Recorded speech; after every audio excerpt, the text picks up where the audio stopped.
consideration for the nomination for the Peace Cross. This Peace Cross is the Prince George's County Historic Site.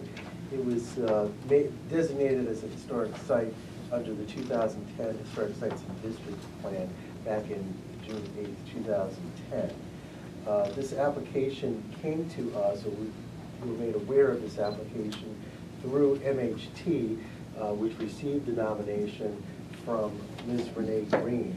MHT is? Maryland Historical Trust. Thank you. Who received the application from Ms. Renee Green on behalf of an organization known as Save the Peace Cross. And it's my understanding that Ms. Green is here together with various representatives from the Save the Peace Cross organization.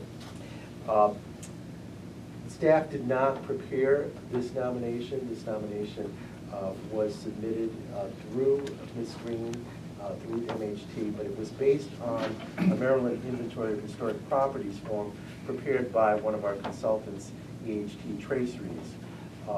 So the action tonight is to have the Historic Preservation Commission make its recommendation so that, as is customary, if you so recommend this property to be listed in the National Register of Historic Places, it will be sent to the county executive for his concurrence on this, and then this will all go back to the state, to MHT, and then it will go through the filing with the Department of the Interior.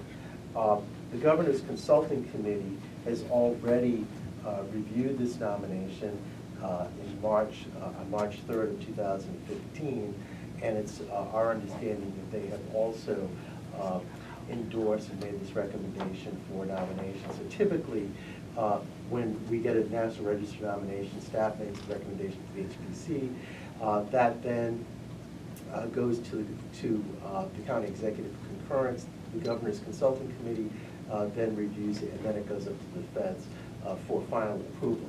So the sequence is a little bit off this way, but again, it's because the application was actually produced by a third outside party and was not generated specifically through the directors of this office.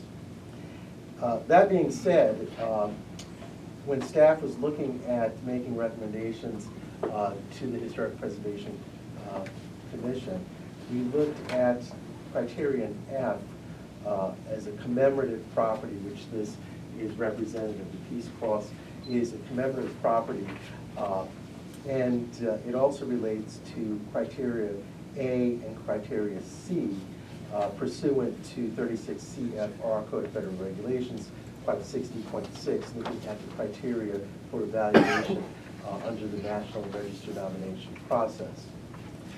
The Peace Cross was built between 1919 and 1925, and it is significant under criteria A for its association with this nationwide trend to build community memorials honoring those fallen soldiers after World War I. It serves as a monument specifically to the Prince George's County residents who lost their lives serving in the United States Armed Forces in World War I. And it is this expression of the post-war era's perception of the noble character and valor of the fallen veterans and their cause. Under criterion C, it's significant as an example of the work of John J. Early. Mr. Early was a notable Washington, D.C. architect and contractor who developed a certain process involving the decorative and structural use of concrete aggregates. So he early refined this medium of what's known as a concrete type of mosaic or exposed aggregate, which transformed the construction trade by allowing this factory fabrication of precast concrete building panels. So the Peace Cross uses this aggregate technique with various colors. So it's a really good example of the process that Early developed and popularized. Early's stature is documented in various papers and presentations to the American Concrete Institute. He eventually became the president of that institute as well. And there are many examples of his work. Some of the notable examples associated with his work include the Baha'i Temple of Light in Willamette, Illinois, which was built in 1920, started in 1921 through 1953.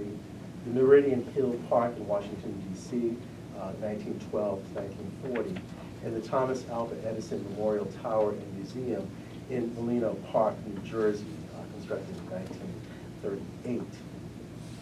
So the Peace Cross is a well-known monument in Prince George's County. It's at the very busy intersection of Route 1 and 450.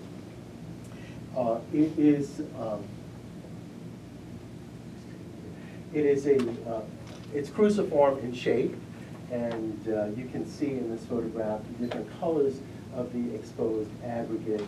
And in the center is, again, this is all that concrete type of mosaic that's a part of this monument, integral to this monument, with the U.S. Army star right in the center of that cruciform.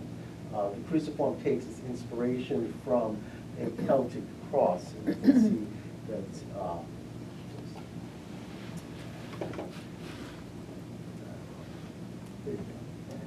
you can see the rounded portions around each arm of the cross, which lend to that Celtic design.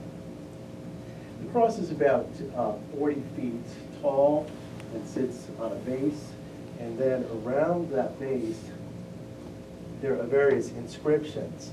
The inscriptions on the four sides state various noble virtues such as endurance, valor, devotion, and courage. So these are the words that are around the very base of that monument.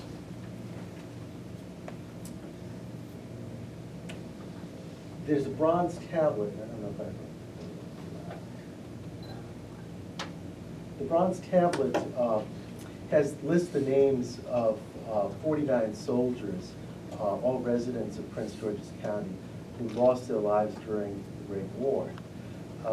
After the list of the names, there's a tablet that reads, and I quote, "The right is more precious than peace. We shall fight for the things that we have always carried nearest to our hearts. To such a task we dedicate our lives."